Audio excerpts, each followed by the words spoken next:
Good morning, dear students.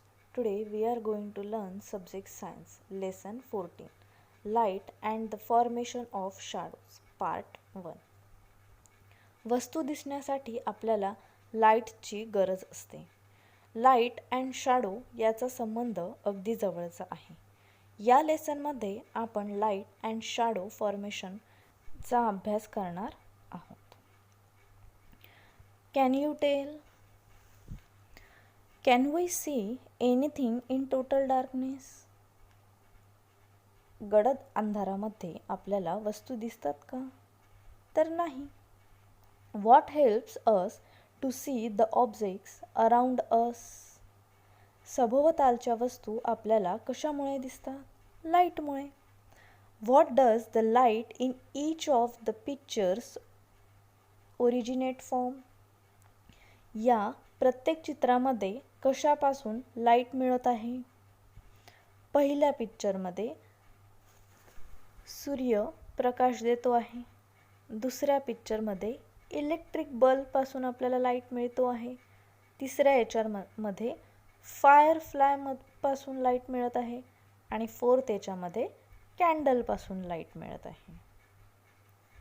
बरोबर आहे? बघा पुढे. The objects or materials which emit light, meaning those which themselves are a source of light, are called luminous objects or materials. The intensity of light is determined by the extent to which of the object emit light. For example, the light emitted by an electric torch is more intense than that obtained from a candle. म्हणजे ज्या वस्तू किंवा light बाहेर टाकतात म्हणजेच त्या स्वतः प्रकाशाचे स्रोत किंवा उगमस्थान आहेत त्यांना ल्युमिनस ऑब्जेक्ट्स ऑर मटेरियल्स असे म्हणतात. वस्तू ज्या प्रमाणात लाईट बाहेर टाकतात त्यावरून प्रकाशाची तीव्रता ठरते. उदाहरणार्थ इलेक्ट्रिक टॉर्चमधून बाहेर पडणारा लाईट हा कॅन्डलपासून मिळणाऱ्या लाईटपेक्षा जास्त तीव्र असतो. The objects or materials that are not sources of light themselves are called non-luminous object or material. Some man-made objects or materials also emit light. These are called artificial source of light. The sun is the main natural source of light.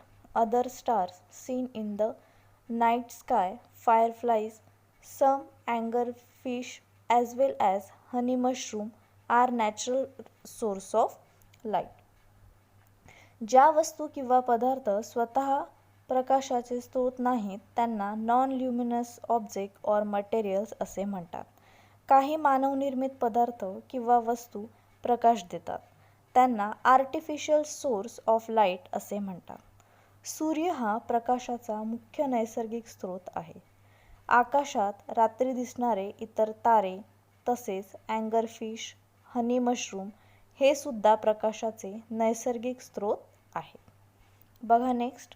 The propagation of light. You may have seen in the afternoon rays of light entering through a slit in a door or a small hole in the roof. As these rays of light from the slit or the hole move towards the floor, the dust particles in their way are seen clearly. Due to these particles, the path of the light becomes visible and we can see that their path is along straight line. म्हणजे दुपारच्या वेळी खिडकीच्या दरवाजाच्या एखाद्या छोट्याशा फटीमधून किंवा छताच्या छोट्या छिद्रातून अनेकदा आत आलेली प्रकाशाची किरणे पाहिली असतीलच तुम्ही. प्रकाशाची किरणे फटीतून किंवा छताच्या छोट्या छिद्रातून जमिनीकडे येताना त्यांच्या मार्गामधील जे छोटे छोटे धुळीचे कण असतात ते आपल्याला स्पष्टपणे दिसतात. या कणांमुळेच प्रकाशाचा मार्ग आपल्याला समजतो. यावरून प्रकाशाचा मार्ग सरळ असल्याचे आपल्याला लक्षात येते. बघा next. Let's try this. Take 3 cardboards. Make a small hole in the center of each cardboard using a thick needle. Arrange the cardboards in such a way that the three holes are in the same line as shown in the figure 14.3 on page 98. Stand up a burning candle on one side of the cardboards and look at the flame of the candle from the other side. 3 आपल्याला पुठ्ठे घ्यायचे आहे आणि जाड सुई आणि याच्या साहाय्याने त्या पुठ्ठ्याच्या एकदम मधोमध छिद्र पाडा. फिगरमध्ये दाखवल्याप्रमाणे त्या पुठ्ठ्यांची 3ही छिद्र एका सरळ रेषेत येतील अशी त्याची मांडणी करा. पुठ्ठ्याच्या एका बाजूला एक मेणबत्ती उभी करा व दुसऱ्या बाजूने मेणबत्तीच्या त्या फ्लेमकडे पहा. पहिली स्टेप बघा. Look at the flame of the candle. मेणबत्तीच्या फ्लेमकडे पहा. Step 2. Now move any one of the cardboard. कोणताही एक पुठ्ठा थोडासा सरकवा. तुम्हाला ती फ्लेम जी आहे ती दिसते का? तर नाही दिसत.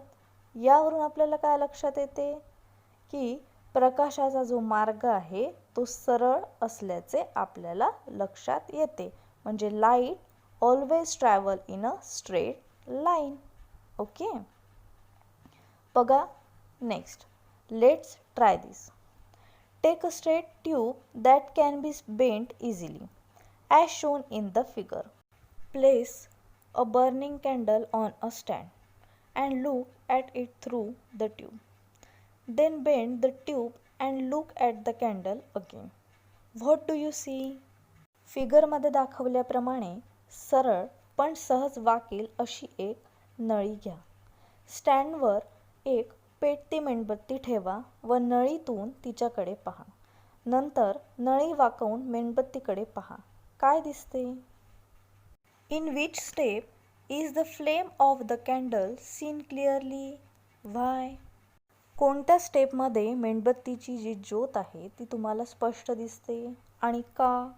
तर light travels in a straight line.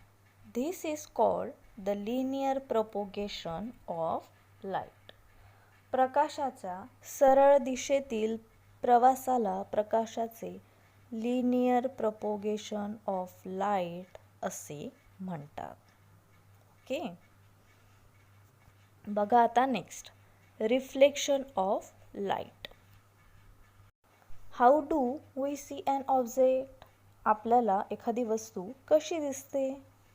The rays of light falling on an object from a source of light are thrown back from the surface of that object. This is called reflection of light. We see the object when the reflected rays reach our eyes.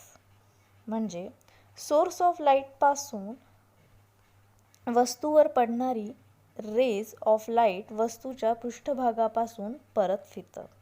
याला reflection of light असे म्हणतात. Reflected raise आपल्या डोळ्यांपर्यंत पोचली की आपल्याला वस्तू दिसते. Do you know stars are luminous? Planets, satellites are non-luminous. Sunlight reflected from the surface of the moon reach us. This is how we can see the moon. We call this light moonlight. तारे स्वयंप्रकाशी आहेत. ग्रह, उपग्रह परप्रकाशी आहेत. सूर्यप्रकाश चंद्राच्या पृष्ठभागावरून परावर्तित होऊन आपल्यापर्यंत पोहोचतो. त्यामुळेच आपल्याला चंद्र दिसतो. या प्रकाशाला आपण चंद्रप्रकाश असे म्हणतो. बघा next. Can you tell in which objects do we see a reflection. कोणत्या वस्तूमध्ये आपल्याला प्रतिबिंब दिसते? What is the difference between an object and its reflection. What causes the difference. प्रतिबिंब दिसताना काय फरक जाणवतो? Let us see how light is reflected from the 3 surfaces shown alongside. कशामुळे या 3 पृष्ठभागांवरून प्रकाशाचे परावर्तन कसे होते ते पहा.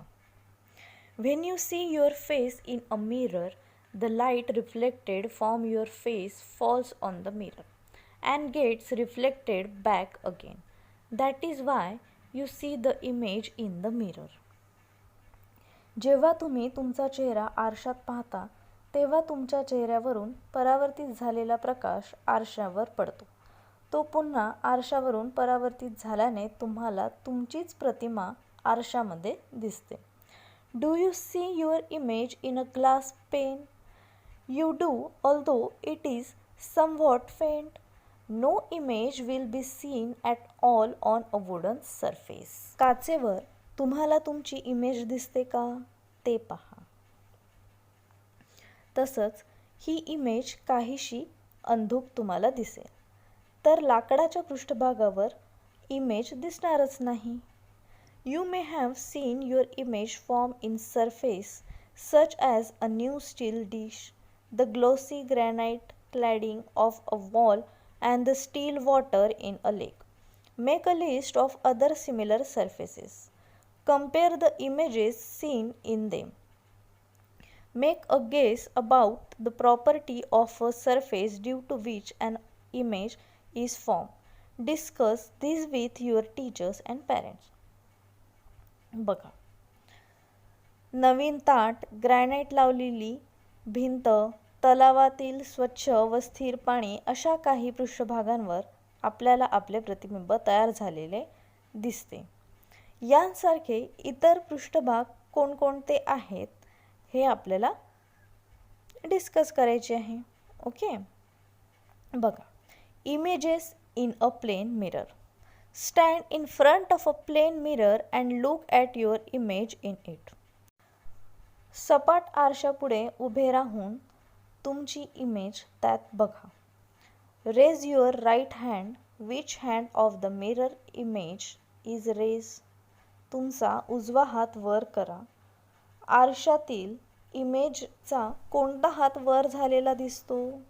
तर डावा हात तुम्हाला वर झालेला दिसेल.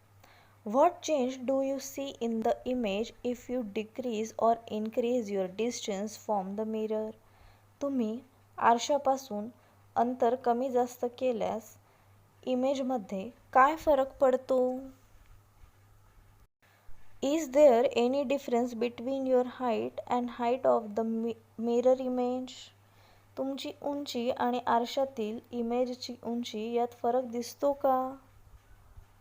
दोन्ही हाईट आपल्याला सेमच दिसते. पहा, the left and the right side of the original object appear to be exchange in the mirror image. आरशातील इमेजमध्ये मूळ वस्तूच्या डाव्या व उजव्या बाजूची अदलाबदल झालेली दिसते. The image is as far behind the mirror as the object is in front of it. वस्तू जितक्या अंतरावर आरशासमोर असते तितक्याच अंतरावर तिची इमेज आरशाच्या मागे असल्याचे आपल्याला दिसते. The size of the image is the same as that of the object. वस्तूच्या इमेजचा आकार मूळ वस्तू एवढाच असतो. हे आपल्याला यावरून कळतं. कळलं सगळ्यांना इथपर्यंत लेसन? थँक्यू.